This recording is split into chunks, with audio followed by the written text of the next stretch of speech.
ঈদের আগে অনেক কিছু প্ল্যান করেছিলাম, কিন্তু হঠাৎ অসুস্থ হওয়ার কারণে আর কোনো কিছু হয়নি। কিন্তু খাওয়া তো আর বাদ যাবে না। সবাইকে ঈদ মোবারক। ঈদ মোবারক, ঈদ মোবারক, ঈদ মোবারক, ঈদ মোবারক, আরে ঈদ মোবারক।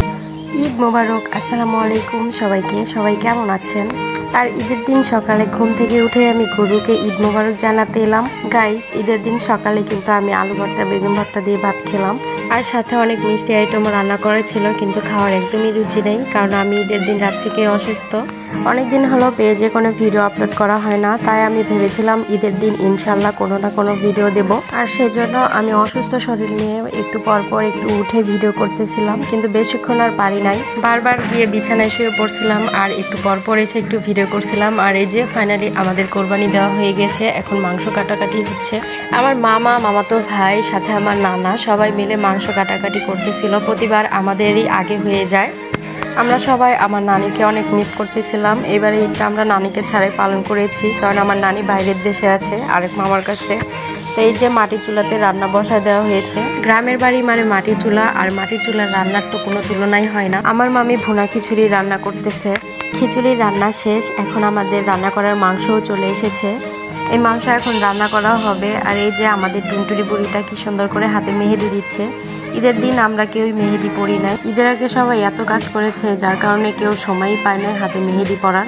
ফাইনালি গাইস, আমাদের মাংস রান্নার জন্য তৈরি হচ্ছে। আর এদিকে তো সবার মাংস কাটাকাটিও শেষ হয়ে গেছে, এখন শুধু খাবারের পালা।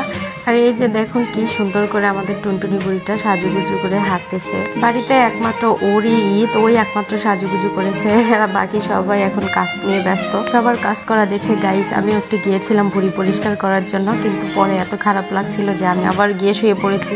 কিন্তু খাওয়ার সময় সবার আগে উঠে এসেছি, আর এই যে প্লেট নিয়ে হাজিরও হয়েছি। আম্মুকে বলতেছি, আম্মু আমাকে তাড়াতাড়ি দাও। যতই অসুস্থ থাকি খাওয়া দাওয়া তো আর বাদ দেওয়া যাবে না, তাই আমরা কষানো থেকেই শুরু করেছি। মাংস রান্না শেষ হয়ই নাই, তার মধ্যে আমরা যার যার মতো প্লেট নিয়ে গিয়ে মাংস নিয়ে খাওয়া শুরু করেছি। আর এই যে আমার মামাতো ভাই মামাতো বোন সবাই খাওয়া দাওয়া করতেছে। কোরবানি ঈদের মধ্যে শুধু খাওয়া দাওয়া ছাড়া কোনো কাজই নেই। আমরা কিন্তু কোথাও বেরই হই নাই। আজকে শুধু খাওয়া দাওয়া আর কাজ নিয়ে এত ব্যস্ত ছিল সবাই, আমরা বিকেলে কোথাও ঘুরতেও যাইনি। তো এই ছিল আমাদের ঈদ ডে ব্লগ। সবাই ভালো থাকবেন, এখানেই শেষ করতেছি। আল্লাহ হাফেজ, টাটা।